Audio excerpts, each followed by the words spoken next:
Hi, I'm Liv, and if you love real, authentic, and inspiring tales, then remember to subscribe to the channel. And I, as your comrade, I and my team on this voyage of discovery or exploring the world of Titans will do our very best to make sure that we deliver to you premium type content. Ladies and gentlemen, we need to talk.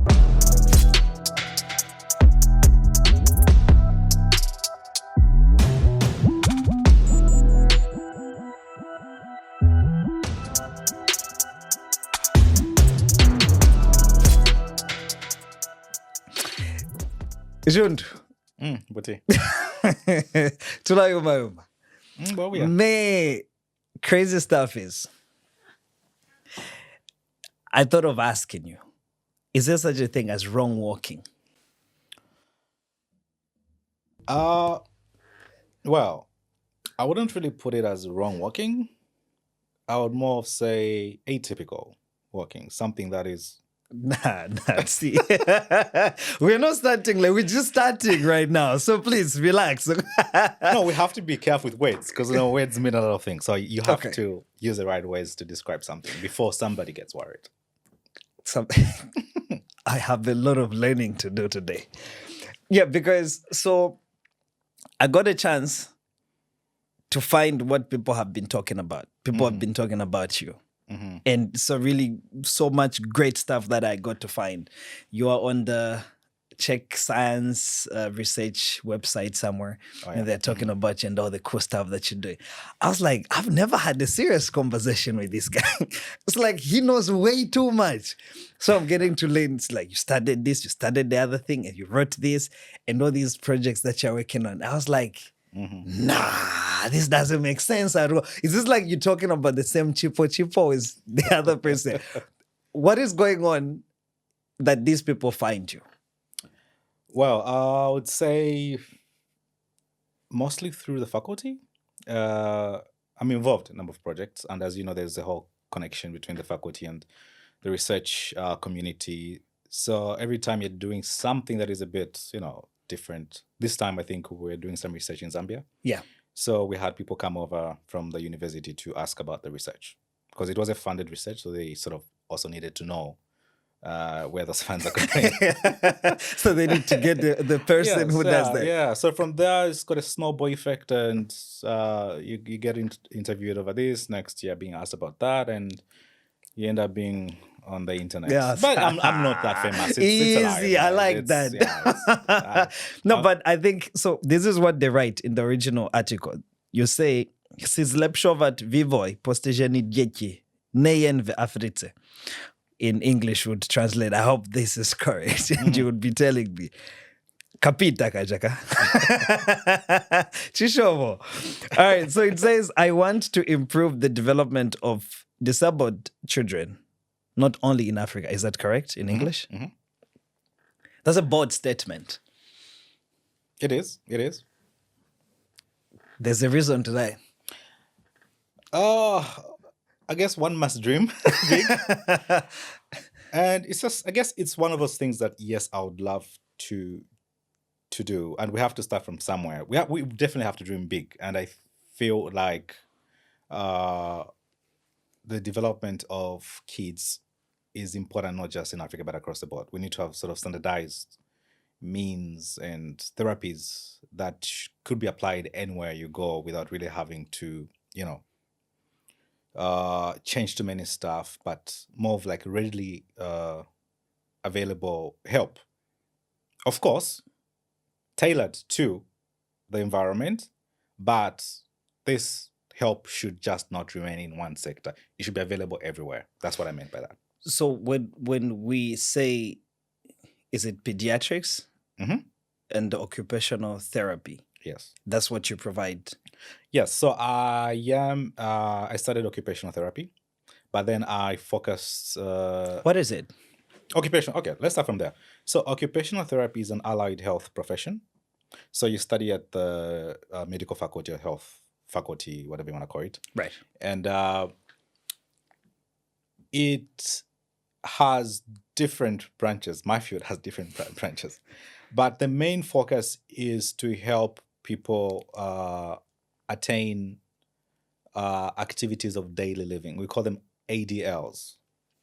So from the word occupation, I don't want you to think of it as a job, because I've had people who say, "Oh, are you gonna help me get a job?" When I say I'm when they say I'm I'm an occupational therapist, they're like, "Oh, are you gonna help me?" I'm like, no, no, no. I won't help you get a job, but what I would help you is get back to your job if something happened to you. For example, you had an accident and for some reason you couldn't use a hand and you needed rehabilitation, and your work involved you working on the desk with a laptop or a computer having. So I will help you get back to being functional in that space. Because at that particular time, your occupation was that. So you're getting back to things that make you survive or functional in society. That is in adulthood. Across. So occupations are across the board and they differ depending on the stage of life you're in. Okay. Or you're at. So for example, kids. I don't know if you know. Just try and guess. What do you think the occupation of kids is? Kids play around. Exactly. That's their occupation. Is to play. Ah, come on, man. I should be an occupational. Exactly. I can do good with that. And do you know why play is important?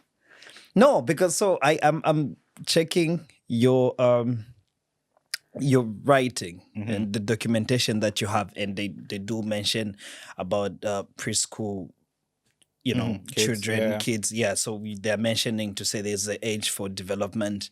You're running a study around that, and you are saying there is a direct relation. I don't know if it's a direct relation or at least some sort of a relation on the physical health, physical activities with academics and performance and the cognitive development. What is going on that line, and how are you defining that as this is the measure to say that this is enough to help the person develop their cognitive? Okay, so just take you back. So as I clarify, so as I said, I am an occupational therapy, but I focus on pediatric occupational therapy. So maybe you might be interested what exactly I'm doing. So I work with kids, and these are kids mostly who've got what I would say developmental disorders. Okay. Mostly in my clinical profession. So it's a whole range of different diagnoses. Could be as ADHD, autism, different cerebral palsy, across everything. So, and then my research, from what you have read, my area of interest is on motor and cognitive development. And I mainly focus again on kids. So back to your point. This is information that has been there. We know from earlier studies that being active has a certain level of influence on mental well-being overall. It's good for the brain. Moving, I think I've seen this slogan somewhere. Moving is good for your brain. Because it really is. I have not heard, because growing up, I'm from the hood. So growing up, I don't like PE at school. Understandable. You get what I mean? Most people didn't like I don't PE. like PE at school. They say like, today's PE, I'll say I'm sick. But then I'll go back home. We want to play soccer. We want to do all those crazy things. But these studies are involved to say you need to do PE. I'm assuming the idea is around that. Is this the case, or that is a little bit different? That's a bit different. So what PE is more of structured. It's structured physical activity. So they're gonna give you, there's a whole way, they'll start from somewhere and end somewhere. Usually for play, if you're talking about, for example, occupation, you're gonna play. That's just something that you do. We call it unstructured, unsupervised. You go with a friend somewhere, you're gonna play, you're gonna climb up, you're gonna do. That's unstructured play, and it's very good. And is it advised? No, it's a must. It's every child who's born should be given the opportunity to play.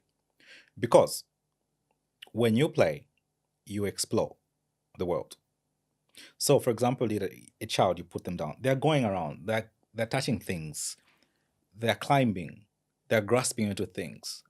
And once you start going outside your small little bubble, you find that you learn to discover more things. And you know what's happening?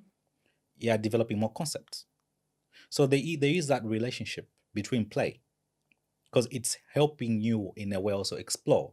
There's throwing, there's running, there's jumping through play, all those things. You are perfecting certain things. You're developing certain connections in the brain. And it also improves what we call fundamental movement skills. These are things that are also very important. For example, if your child can't throw or a child can't grasp, I'm sure you can imagine there's do you get it? Yeah, I'm And getting and that. and just to add on, and we know now like a child who has had not enough, say, play or exposure to physical activity, and now there's a study that most kids have very poor grasp, and this has an influence into the handwriting skills. So even my line of work, I get a lot of kids who got issues with handwriting because I've got a very weak grasp. And when you ask how much time they're spending outside doing stuff, climbing, you find that it's very poor. Because when you climb, you're strengthening your hand. And when you're going to have to sit down, you need a certain consistency, certain grasp. You need, for example, if you're holding a pen or a pencil, the pressure that you're applying there has to be consistent over time. And if you're writing for 30 minutes, if you reduce the pressure, you even find your handwriting gets poor. Gets poor, yes. So if a child overall has very poor hand strength and everything, now imagine they're seated there, they have to write for a long time. So when you so if these components gets to allow persons to grow and develop certain concepts.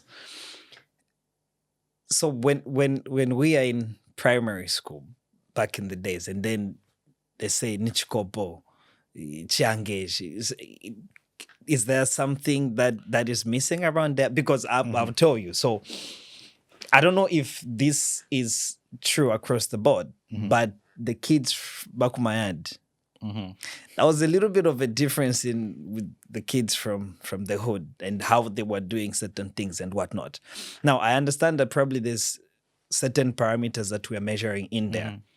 I'm telling my partner time and again to say, this is my analysis. Now, I don't have any special skills to understand that, but you can guide me on that. I'm thinking that parents here in the Czech Republic, at least from my observation, they kind of go with their kids to the playground. Now, I understand the social structure of where people live and all that stuff, that's different. So probably that's why they do. But from my observation, I think they are too much involved in the children's playing. Is this a good thing? Or they should let the kids just make their own mistakes as we grow at home? They kind of just leave you. Now, to an extent as well, obviously need some controlling, but they kind of leave you to kind of discover stuff by yourself. You just hate yourself. My mom would tell you, go, don't hate yourself. If you come back, you've hurt yourself. I'm going to beat you. So you get to learn. So, okay, we're going to do this with some cautiousness to say, I'm not supposed to get myself hurt. How should we measure that with Czech parents? Should that be the case? Should they be more observing what the children are doing, or they should just let them play so that they can develop those concepts by themselves? And as vice versa in Zambia. Well, to answer that, I think you have to take into account how urban living has changed. It has changed a lot. Growing up, I get parents every time who they're not very happy with the play spaces around them, especially when you move more into the Western world. They're more worried that it's not safe. The child might break their arm or their fall. So there's that worry. So you find that parents are more protective in terms of allowing the child just to go and play. Right. So there's that. And if you go around, you find that most play parks are understandable. They're not the way they used to be. There's less spaces for play nowadays. And I guess the world is not as safe as it used to be. But then again, there's been a certain level of protecting, which again hinders kids to play. So we need to strike a balance. So what is that balance? As I say, there's structured play and unstructured play. When kids are at school, this is a PE that most people don't like. It's there for a reason. It's there for a reason. It provides an opportunity for people or for kids to learn skills and also move around. Is it enough? That's a different conversation. Okay. What is enough? What isn't? I mean, most schools offer maybe just 1 hour. And if you think about it, And it's once a week. yeah. If you think about it, it's not enough. And if you go home and just sit it most of the time, then just think about it. It's not enough. So how much of physical activity At is least, enough at to least help like the improvement or the development of cognitive functions? we cannot really quantify that you need this much to improve cognitive development. But at least in terms of health aspects, at least you need definitely more than 60 minutes in a day to move around, especially for kids, because the benefits are not only cognitive; they're also health benefits in terms of uh, issues of obesity. And I'm sure you've seen there's been a rise in terms of obesity amongst Right. kids. And for kids, that's bad for them because then it becomes a bit difficult to lose that weight when you're at that age. So the movement aspect is just not only beneficial to the brain, but it's got serious health aspects, not just for kids, but also for adults. Cool stuff. So how do we then get back to that thing when, as you said, growing up, Bakukomboni and stuff like that? Yeah.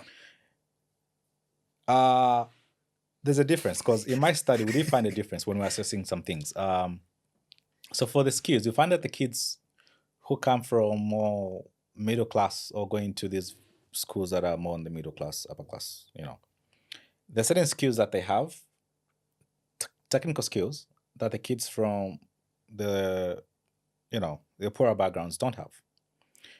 And it's because of exposure. So if I go to a school that starts to train me at an early age, say things like basketball, dribbling, is more developmental. You cannot ask a 2-year-old to dribble; they don't understand the concept. Right. But if you expose me to certain things to dribble, I'm going to learn faster than a child who's not been exposed to that. Okay. So if you go to Komboni and child say bounce a ball, they've never seen a basketball. They're not going to bounce it. Where are you going to bounce it? Exactly.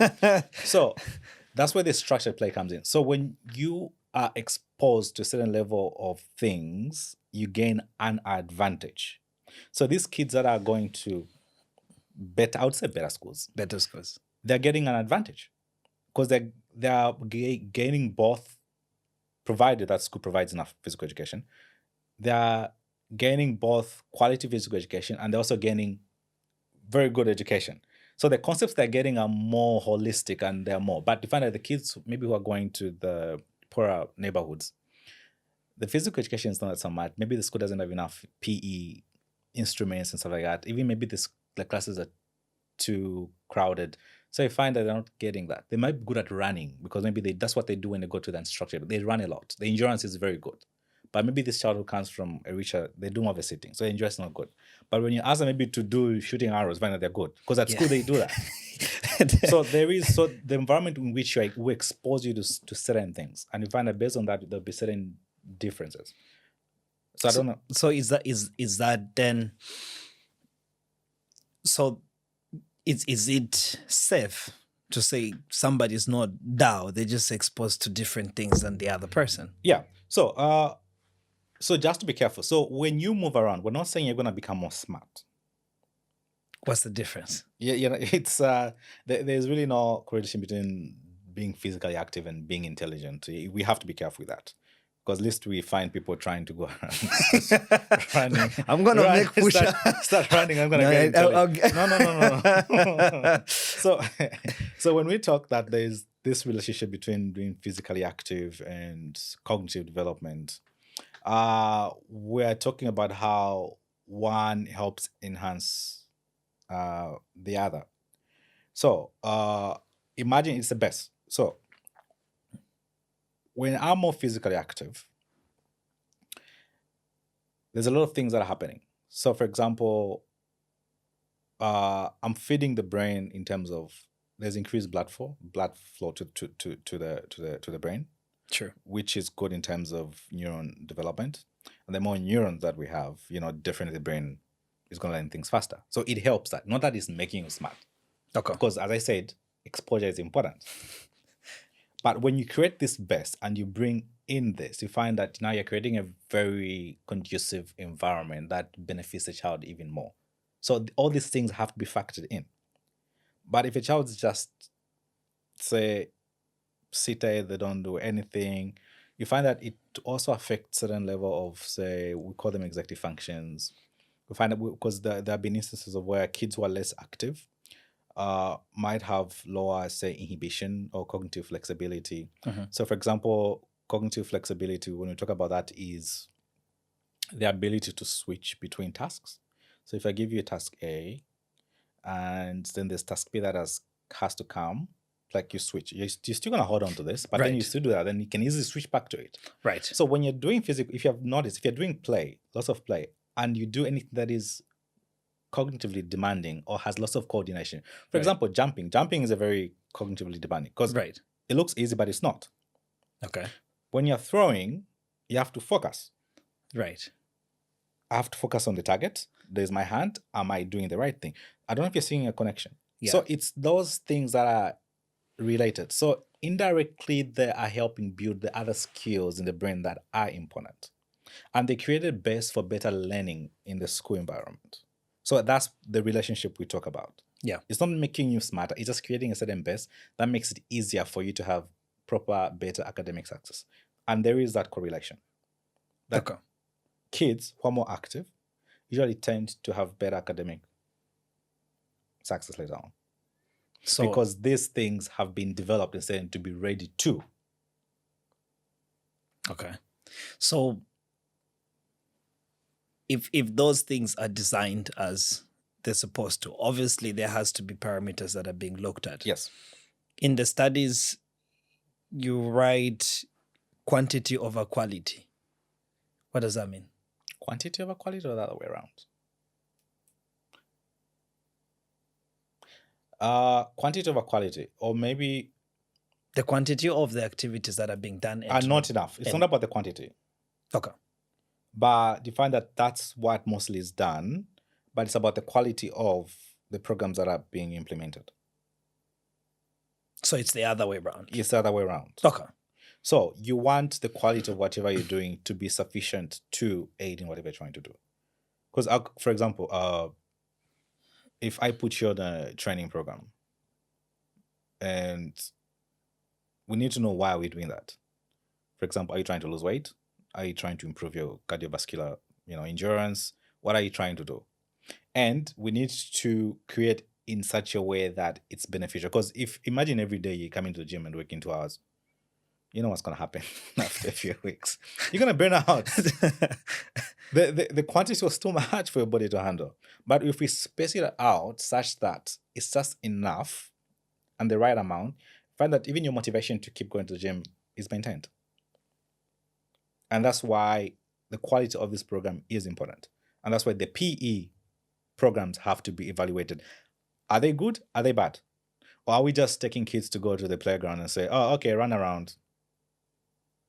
So, for example, when I know that jumping is good for coordinative exercises, are good for engaging more brain, parts of the brain, I'm going to create activities that are cognitively demanding. So I'll create motor activities that are cognitive demanding. So for me to do this activity, I need to engage my brain. Scopodonon. Exactly. So you're deliberately training that. So I'm training you to be physically active. In the process, I'm also engaging your brain to think, to do certain things, and hence that relationship. So if it's quality over quantity, and there is structured and unstructured, how do we put it together? Which is difficult now. It's difficult because, and that's the challenge. That's where the challenge is right now, because most parents are working. Right. And if you have noticed, there's been an increase in terms of hours that kids spend in school. And there's been a huge focus on just academics. So if you go to school, it's like everyone wants a child to learn how to write at 5. By the way, your child doesn't have to know how to write at 5. Developmentally, there's no need. The child is not ready. But that's a different conversation. And I always fight with that with parents. Because I get parents like, oh, he doesn't know how to write. Mom, he's 4. He doesn't really need to know how to write. Remember what I talked about occupation? Right. The occupation is play. Because during play, when you introduce all those things at a child, because through play, the child learns numbers, they can learn letters, they can learn how to trace, they can learn how to do circles, they can learn how to do shikmo. What's shikmo? Or, what's shikmo in English? I don't know. I mean, that's the language. Slanted lines. Okay. So all those things, like just with your finger. Right. Because if you look at the alphabet, it's got lines. This alphabet is lines. So all those things you're doing when you're playing, they're preparing you for school. By the time you reach a certain age, that is developmental appropriate, you find that even when the child starts to learn how to write, it's not a problem. Because they have reached that age and they've already created a base that easily sort of just moves in and becomes easier. So occupation of a child is to play. And it's just not there for the sake of, no, it's important for them. And I tell parents, it's important for the child to play. It's just not because, no. The body needs it, the brain needs it. So we are saying the age range is, well, according to the study, it was around 3 to 6. 3 to 6 is one of the crucial periods of development. And what is 1 to, let's say 6 months, 1 year to 2 years? That is like. What is occupation there? No, it's to play. It's to, we call it tummy time. I think you have kids. Tummy time is when usually a child, because they can't really sit on the back. So you put them most of the tummy, and from there already what we're training already is the extension of the head. So you find that the kids like this and they're propping their head up just to see. True. So all that is important because you know what they're doing? Mm-hmm. Their gaze is improving. They're seeing far. Okay. They're scanning. They're seeing things. They're creating categories, all those things. Okay. There's learning happening there. Prop them. Because every time you hide them, you put them in a seat where they're restricted. You're restricting so many things. Yeah, because I see it here. So don't get people out of business. They get the kids, put them into that thing, and then they're moving around with that thing. Is that... That's no, that's okay. I guess it's a cultural thing, I'd say. As long as the child's at some point home, then they're allowed to sort of just move around. That's fine. I understand when we come back, you're gonna walk with your mom 2 hours. It's like there's no reason you can be pushed around. So that's more the cultural thing. But there's a Right. problem where some parents don't let their kids loose enough to explore. So kids needs to play. They have to play. It's not even a question. Okay. And the crucial is 3 to 6 years. So when we talk about 3 to 6, it's one of those developmental milestones where the body is growing really fast. Okay. And there's a huge transition. Remember, 3 is preschool. Yeah. Currently.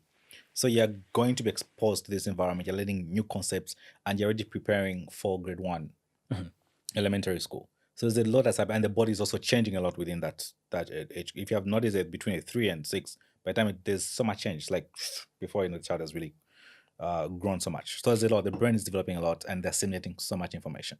So we call that window of opportunity where you provide the child with enough opportunity to grow as much and be enriched, to be in a very enriched environment, because you're setting the best before they go to elementary school. So what's happening after 7 years? No, development happens. But in terms of the acceleration, in terms of the brain development, it's still going on. But that period It's slowed down. it's sort of, you'd put it that way. You'd put it that way. But yeah. So for the kids who are struggling in school, Mm-hmm. could that explain a little bit of that? So when the wrong term is this kid is down. Mm-hmm. That I also, from what you're saying, I'm gonna take that is wrong. You get cancelled for this after this. No, but this is wrong term. I'm not saying that's what it is. I'm saying this is a wrong term to say Yeah. this kid is down. They have learning difficulties. So learning difficulties. So that's the correct. that's the right term to use. Learning difficulties. Learning difficulties. Don't call nobody down or lazy. Okay, so if that is what we would call it as learning difficulties, for somebody, is that fixable? It's fixable. I like how you use fixable. Feels like a project.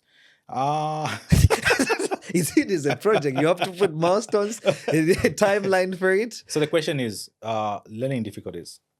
So when you come to me as a pediatric occupational therapist, I will ask what is the problem exactly. I need to know. Okay. It's a learning difficulty, but what exactly is the problem here? Is it the environment? Or do they have maybe a learning condition? They could have ADHD.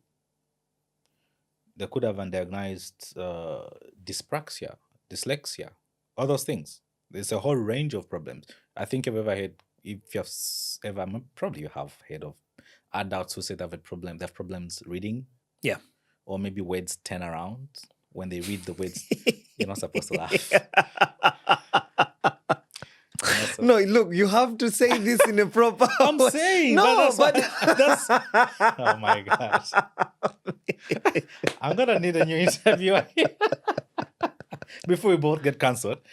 But that's what happens. No, I'm simplifying this it. is I'm wrong. simplifying it. I know you're simply, but you can't say it like that. You know me. Come on, you can't say words are turning up. Okay, what is the scientific term to use for this? I already said No, you can't say that. It's wrong. dyslexia is one of them. So they're Okay. dyslexic. So they have an issue with writing and reading. Okay. So finally, it's a challenge. And it's the brain. The problem is in the brain, processing words, and because you perceive and you give feedback. There's that thing you're seeing and you're interacting with the environment. So they have a problem. So you find that writing is a problem, reading is a problem. You find that it's very slow, and I have kids who skip so many words. Mhm. Like maybe it says John went to school, they'll skip John's school. So it's a brain issue. And the thing with this, you can't just fix it. Because it's a brain issue, and you cannot just medicate somebody. It's an issue of perception and feedback in terms of what you're given. So you make modifications, but you need to know that this child has this. So this child has to be subjected to tests. And that's where, unfortunately, most kids end up being in a system where they're labeled borrowing when you use DAO. Yeah. But they're not really DAO. Their brain just works different. We call this neurodivergent. I think it's a term that is mostly used. It's mostly used these days. So there's neurotypical and neurodivergent brains. So neurodivergent, from the word divergent, just works different. And to know if a child has a neurodivergent brain, we need to assess to figure it out why they're having learning difficulties. Again, it could be behavioral, it could be sensory. There's so many things I would need to know. So when a parent comes to me with, say, he's having issues at school, and I ask so many questions and figure out where is the problem. Cool stuff. So if people in the Czech Republic have a platform that particular sort, you are working on similar platform, or the project is merged between the Czech Republic and Zambia itself. When you carry out the studies in Zambia, are you offering some recommendations on how to kind of put that stuff together, or how are you assessing that? So I'm kind of limited to how much I can do in Zambia. Okay. Because since this it's a medical field, so you just can't offer help nilly-willy, because there could be issues to get sued. Like, we didn't ask for you. Why are you telling my child's got ADHD? Wow. So there has to be a process. So when I go to Zambia, I'm not registered as a pediatric occupational therapist there. So you cannot say, even if you clearly are saying that. I can't. My hands are tied. And as you know, there isn't occupational therapy. It's there. But when we're talking about pediatric occupational therapy, or when we're talking about early child interventions, they're very almost non-existent. It's only now that we're trying to do something back home. Because I'm from, like I'm saying, typical hood. These terms are non-existent. I don't hear about any of that stuff. I come to the Czech Republic, I hear anxiety, I hear ADHD. I'm like, where are you guys finding all this terminology? Growing up, depression is for old people. This is what I know. Mm-hmm. And old people, we're not talking 20, 30, you shouldn't be having depression. this is what I know from where I come from. I get it. You get what I mean? Yep. And then here, high school kids, oh, I got into depression. I was like, depression, you're a child. You can't get depression at this point. And if you're gonna hear these conversations, you hear some people say, well, you're not even paying any bills for you to be kind of getting depressed, at least right now.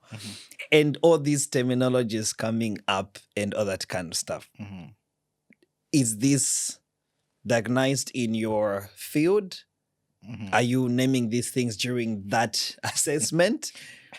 And can we somehow put a system on how we can learn that in Zambia? Because now being here, I judge some people. I'll be like, I think in Zambia we have a lot of issues to do with, we have a rise in people committing suicide. True. We need to find out why are people committing suicide, and we just say, no, they killed themselves or they had a heartbreak and stuff like that. But it's like, I think there is more to that than what we get to see. Yeah, no, that is true, and unfortunately, it's very sad when you talk to parents, because I get overwhelmed every time I go to Zambia. Okay. Because of number of parents that need help. Okay. And they have never gotten that help. And one thing about the brain, when it reaches a certain point, it's going to adapt to work with what it was made available to. Okay. Then becomes difficult to sort of change it, because also you as a human being, you have sort of grown. Okay. You know, they say you can't train an old dog. New tricks. Right. So even therapy becomes a problem, because this person did not receive the help they needed when they should have. Remember the crucial age? So if we didn't learn during that time? No. And if you did not get the help during that period when the brain is more flexible, because when you're young, your brain is like, it's flexible. You can mod it to anything that you want. Sure. So if you did not get the help during that period where the brain is more malleable, it's going to be a problem, because you're now a teenager. Okay. You have developed an identity. And if you have met teenagers, well, you're a teenager once. So you can't do me like this. See, I'm on TV. I wasn't a teenager. All right. I was always, Yeah, of course. I'm from the, you can't be told to go and sleep at 10 p.m. Yeah, because Suddenly your parents are not cool. I'm chilling now. I'm chilling Like, now. This is the old school. What Yeah, can you tell me? my parents are old school. Yeah. It's like, I know that uncle is so nice. yes, and then if you meet the uncles, those that traveled, then you'll be like, Yes. Oh, yes. yo. Nice. So I was saying, in Zambia, it's sad because these services are not there. Okay. And no, we don't come up with these terms on the go. These are terms that they have been there. It's only that when you go to the developing world, because these services are not there, so these terms are not known. So most people do not know what's going on, and hence they just say, "Avuta mwana oyu, safuno punzila, umklasa mafuna." There are kids who go to class. I had a child who are assessed, and they're like, "He's very difficult." So I did a quick assessment. Mhm. The child had poor sight. I was asking my partner, I was asking my partner the very question. I was like, how do you guys know that the kid has poor sight? Like at the early age. Like you find the kid is like 2, 3, and they already know that they need glasses. Yeah. Back home, that's unheard of. Like you at some point, like then that's when you're gonna like you get what I mean. But like no more times, like nobody's even gonna talk about this stuff. And they'll just think you're difficult. So here's a poor child. They really can't see well, and they're taught to sit at the back of the class. Imagine that. Then it's like, hey, Chite, what number is this? Z. They can't see. What number is that? Or maybe it's blurry. Or maybe it's, I say, dyslexic. They can't. Right. What would be the automatic thing? He's very difficult. He's not cooperative. Child has an issue. It's down. He's down. He's untrainable. And you know what happens? They go in the system. Poverty continues. They'll never have an education. No opportunities to improve. Zero. There are parents who hide their kids in Zambia. Okay. Who are disabled. Or who got special needs. Because they're embarrassed. No one wants to know that what a child is autistic. Some parents, it's only now that they can put a term that the child is autistic. Because now there have been some sort of improvements in terms of knowing autism assessment now. It's at least I would say it's better now. But before then, you'd find that parents would literally, there was, if you just research online, you'd read about these stories, they still happen. How do you deal with the stigma of that? Education, education, education. People need to be educated. They need to know what it is. It's the same with, just to digress, it's the same with dementia, Alzheimer, Uh-huh. where you say, Tinaba pays evenzoenda naked, bambuye. It's witchcraft.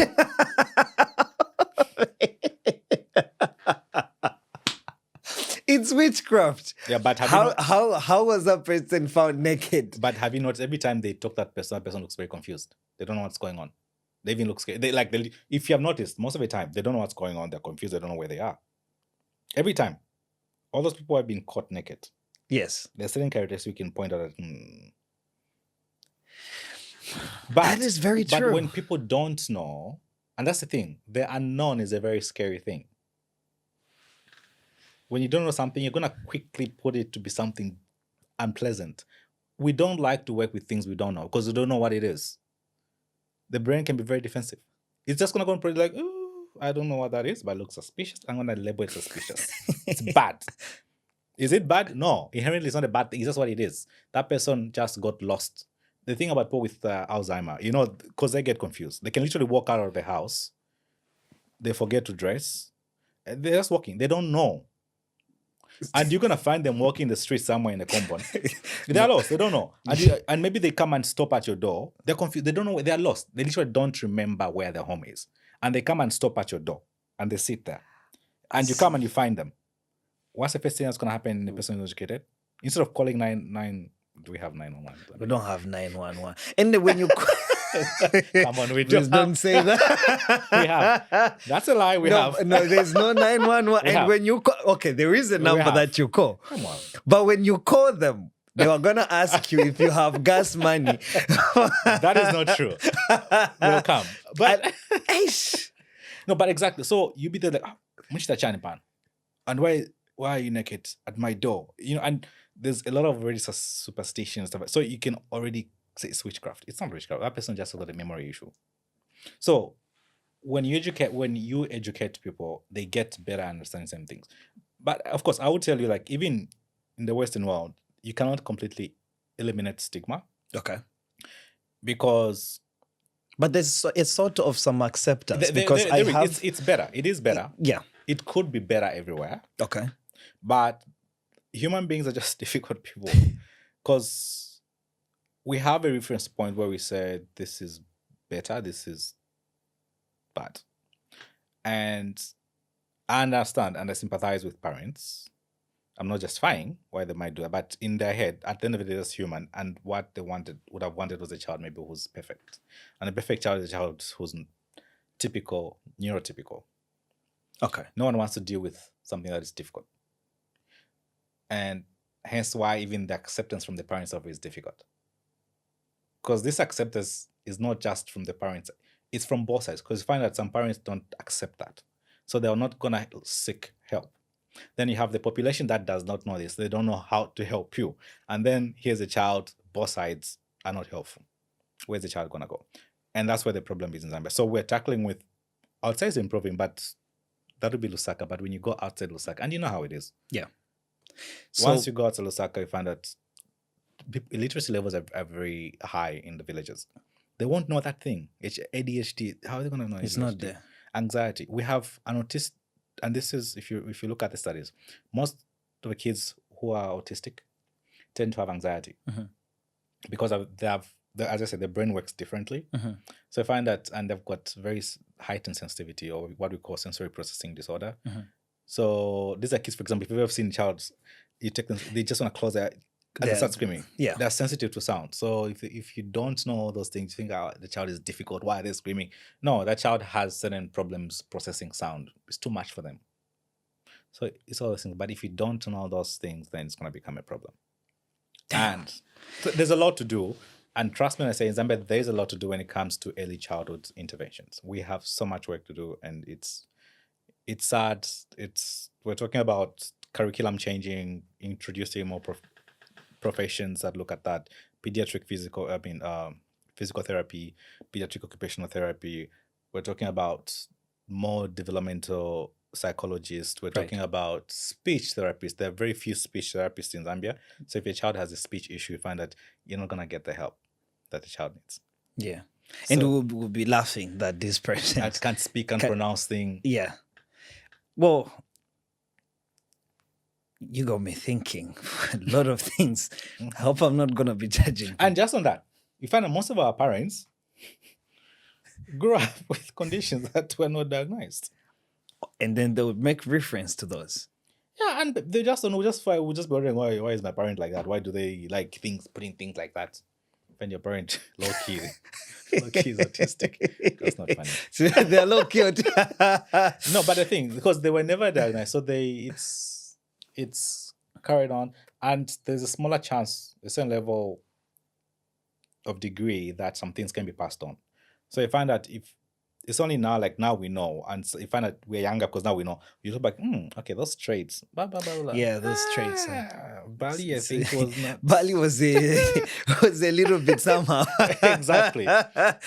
Okay, but so in one of your studies, you mentioned on the options for home-based training for people with central paresis. Is that how you pronounce it? Yeah, Paresis and paralysis. yeah. So it's What's the difference? So we're talking about. I think you read the paper on. I think the person had a stroke Yes, and they couldn't walk. and they couldn't walk. What I'm trying to connect is you're helping the cognitive functions, and from there they get to improve their physique and whatnot.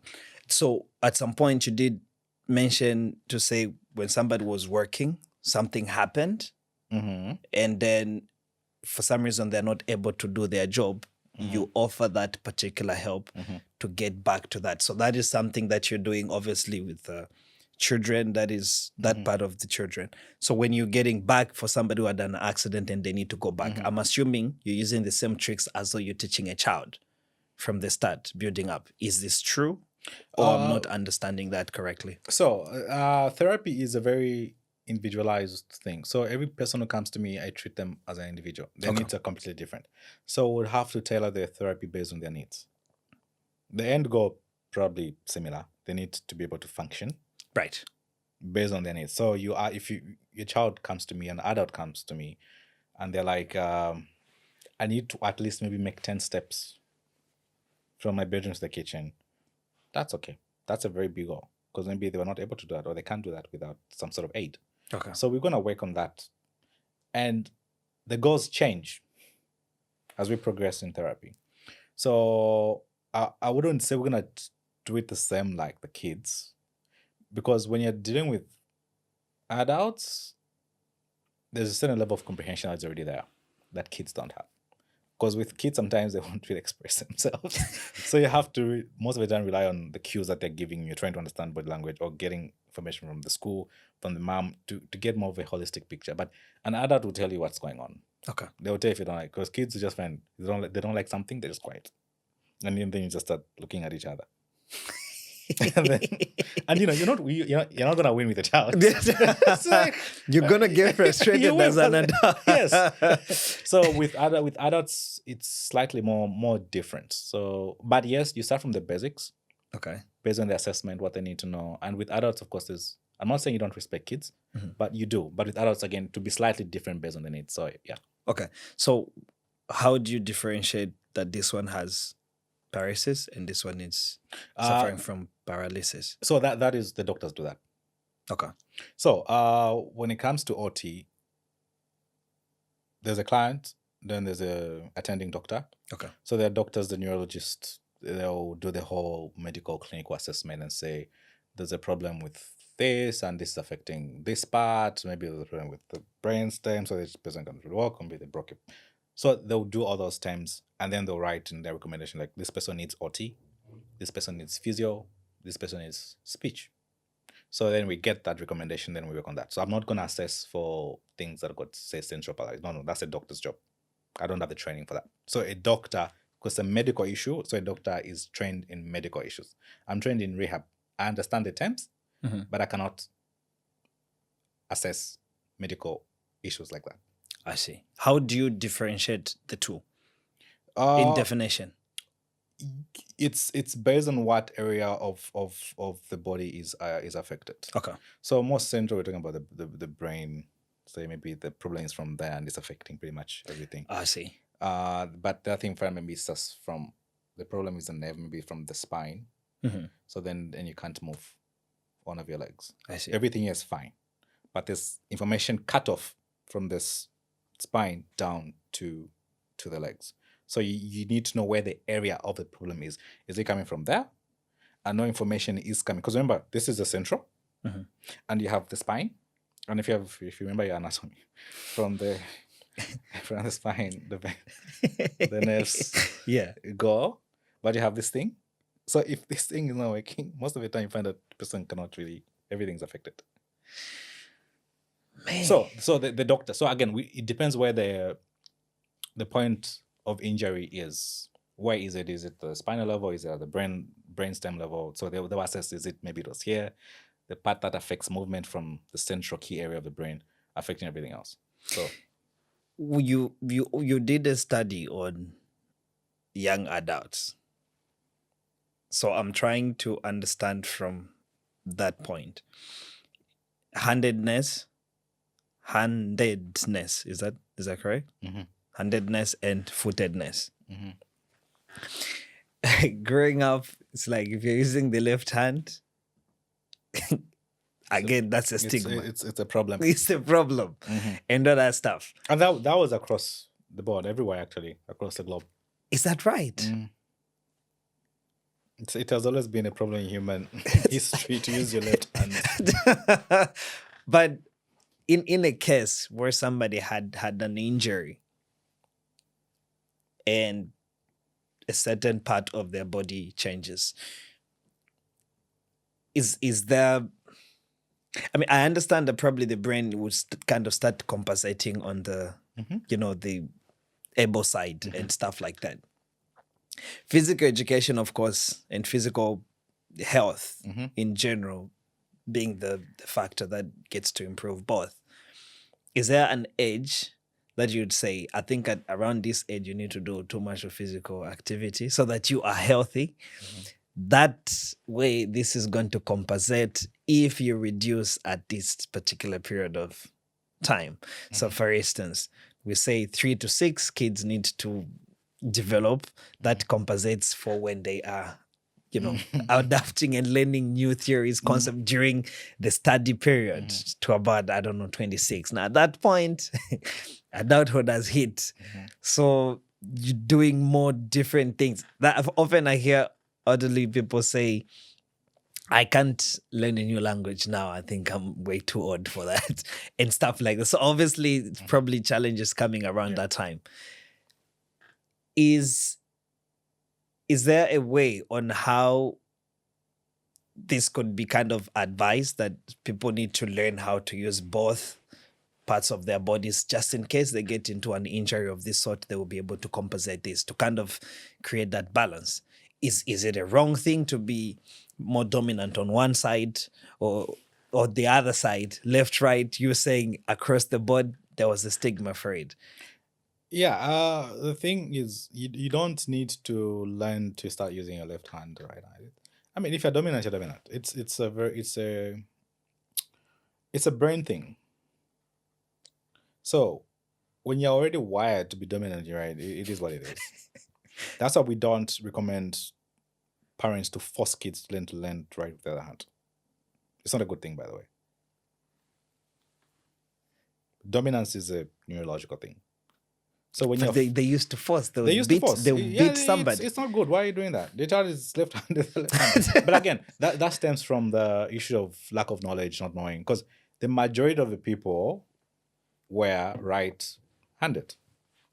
And every time in society, when you the minority or different, it creates suspicion, like, John Kako different. Why are you different? Like, why you just decided to be? It's weird. And weird. The word is weird. Yeah, you're not used to that. So why suddenly are you using your? But it should be normal, I'm assuming. No, it's normal. It's writing it's a minority of people right using the left. The left hand. But it's normal. It's fine. It's okay.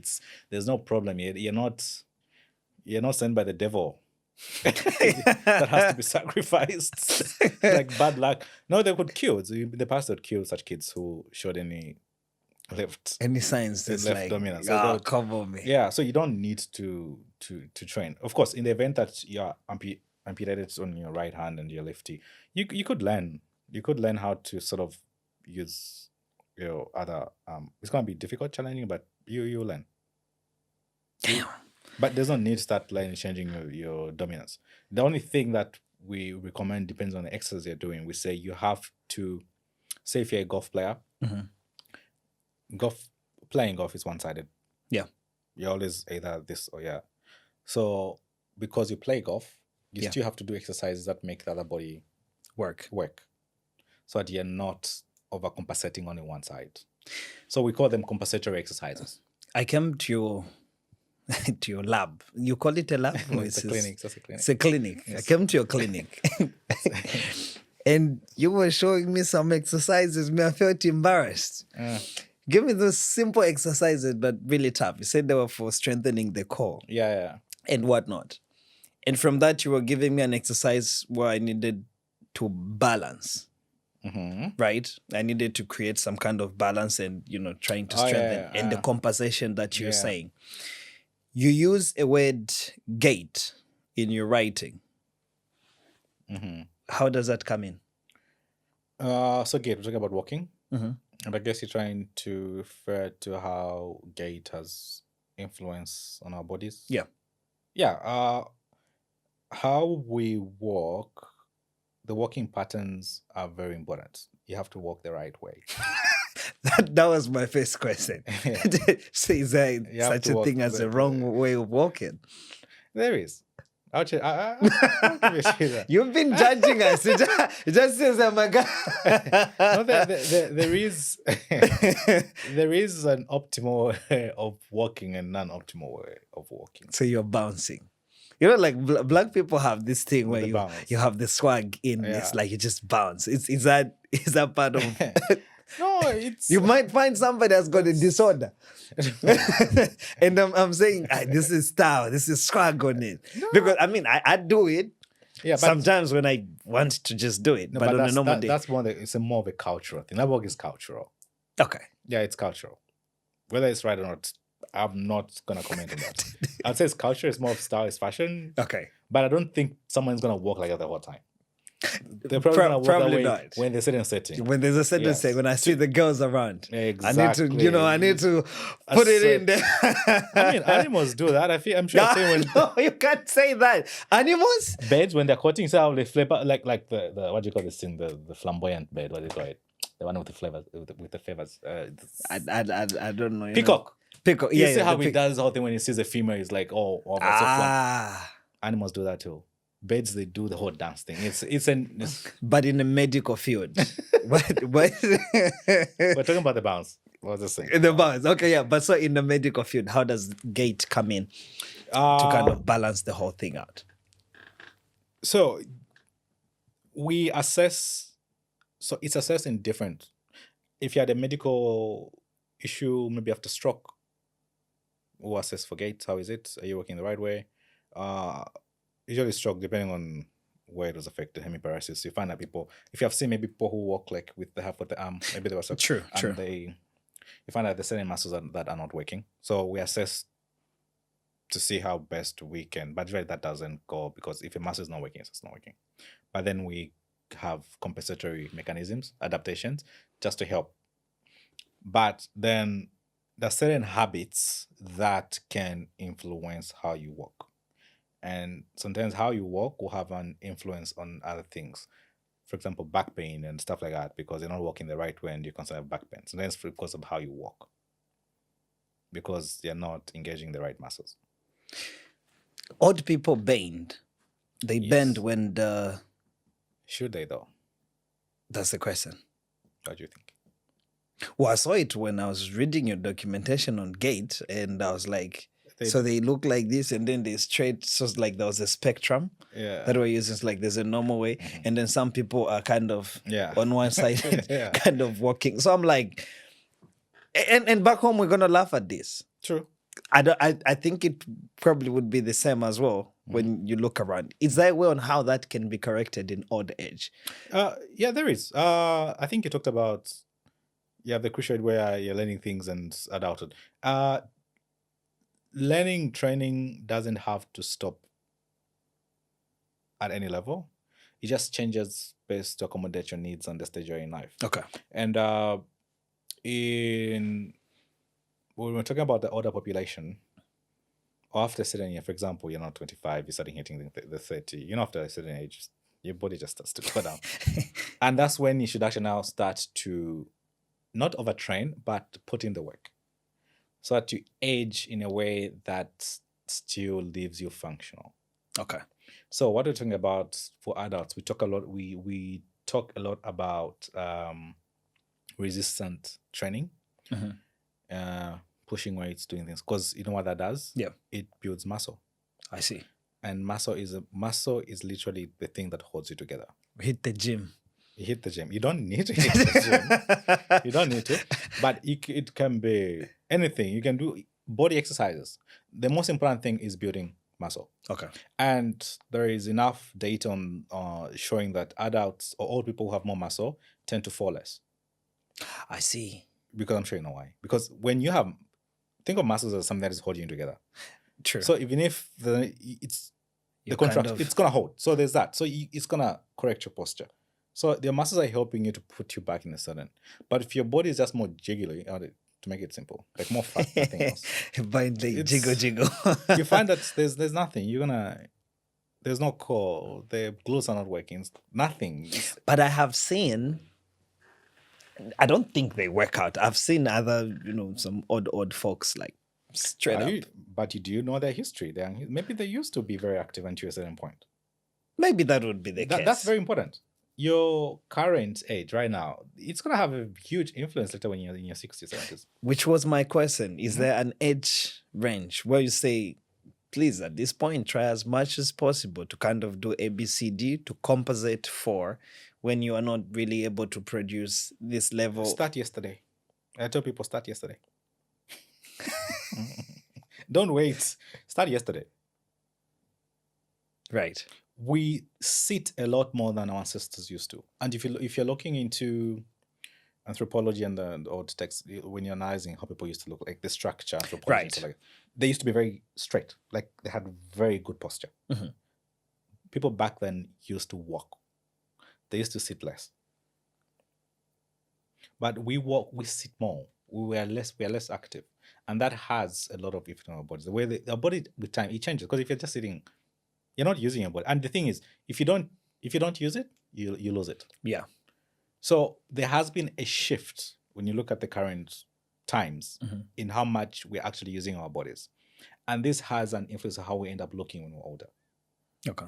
And if you have noticed, older folks who were maybe athletes, physically active in the younger days until a certain point, right, you find that even how they look like, you can tell that, okay, energy look fit. The skin is less elastic. Yeah. They got a certain level of volume in their bodies. And you can tell that, this person has been. So their body is still a certain way. Dancers? Yeah. Dancers are known to live very long. I'm living long. They are more flexible. And the thing about flexibility is very important. The body needs to be flexible because it just means there's more fluidity going on. Okay. So it's movement. I said movement is very important. Like at any age, and even worse when you're older. How much of physical education is happening now? Of course, you're a therapist for kids and you're trying to help in the development of that. How much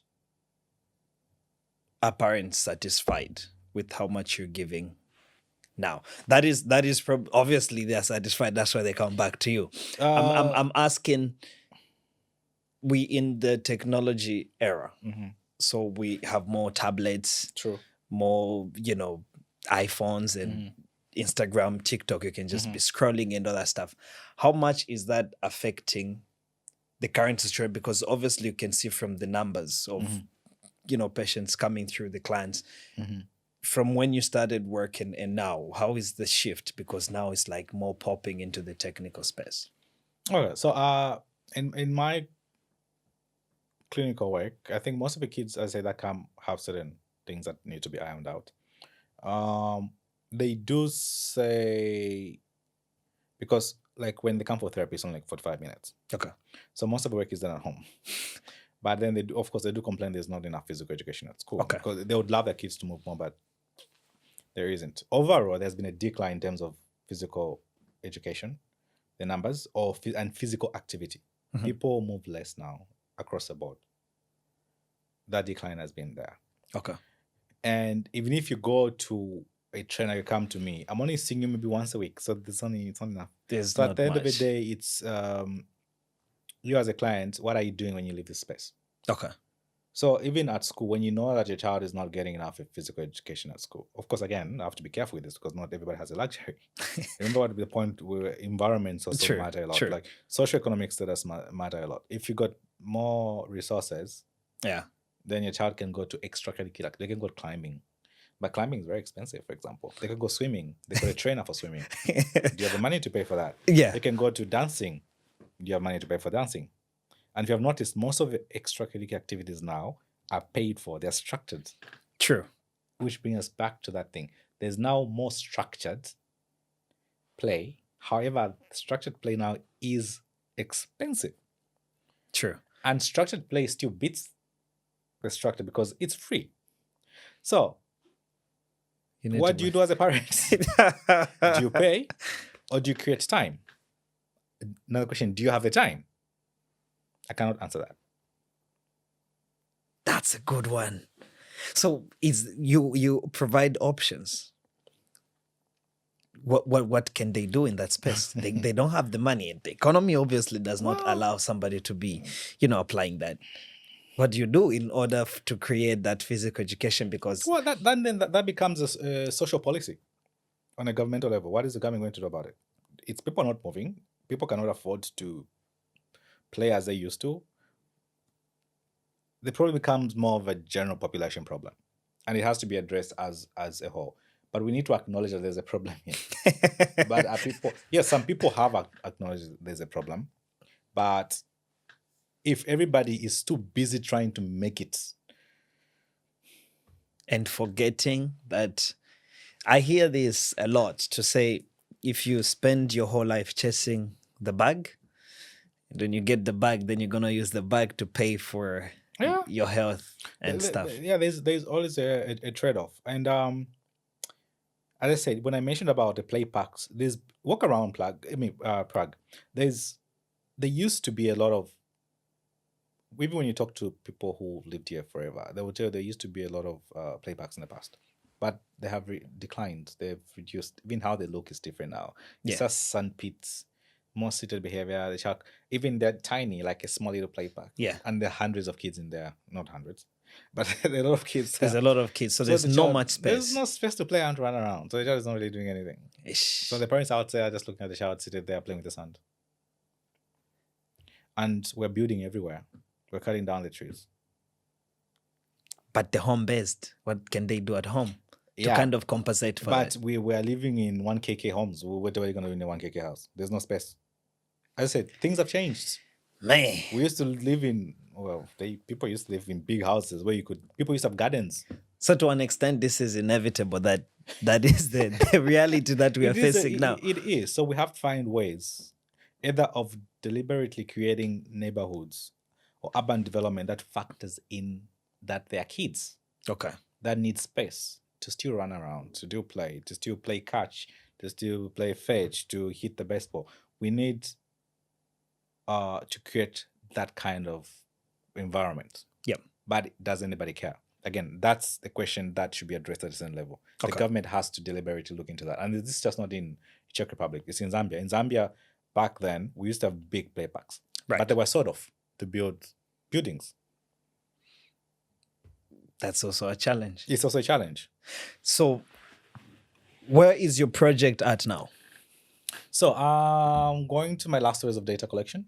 Okay. this April, and I should be done, and I should be able to submit my dissertation by June and graduate by So then that is September. done, but the project and the thing is you to improve A, B, C, D and whatnot. Zambia, Czech Republic. So not only in Zambia, not only in the Czech Republic, but we're talking about you using your skills Yeah, to try and help as much. exactly. There's a lot of work to do. There is. It's not ending with the project. We're trying as much to create this. And then prospects, Yeah, people reaching out. yeah. As I said, the trouble is you can only help so much because you're only one person. You go back home and you're the only person who's like qualified to do that. There's only so much to Right. do. So there've been talks of, I think in Zambia now they're trying to start the occupational therapy program, if I'm not mistaken. I don't know how far that has gone, Okay. but I think that's right. They're really trying to improve that. So I'm hoping the next 5 years the story will be different. Do you intend to open yours A in clinic? Zambia, or you are more going to be international, intercontinental? Because that's what I'm seeing from how you're operating now. I see myself more on the consultative basis, like being called somewhere to help out. If people need training, I'll go there. The clinical aspect of me working, I wouldn't really want to do that every day. Okay. It's very tiring, and I'm more into the academic field. However, I don't want to completely lose out my clinical aspect. I think the kids love you. True. But it's a very mentally draining profession. It's beautiful. I love it. No complaints. But you can't completely do it forever. No, Yeah. for me. People do it like forever. I just can't. So I feel like I'll be more useful more on a consultative level. So that's the plan. Okay. Yeah. Looking forward to hear as much as possible. Please come through again and give us more. Definitely. And yeah, let's meet and have this chat again. Thank you so much for coming Alright, through. thanks for I having hope me. we develop Zambia and the Czech Republic. Don't just leave your knowledge here. Let's take it somewhere. Let's take it on the Definitely. continent. Yeah, that's very important. I think we're working on that. So I think let's hope for the best. I'm hopeful for the future. Yeah.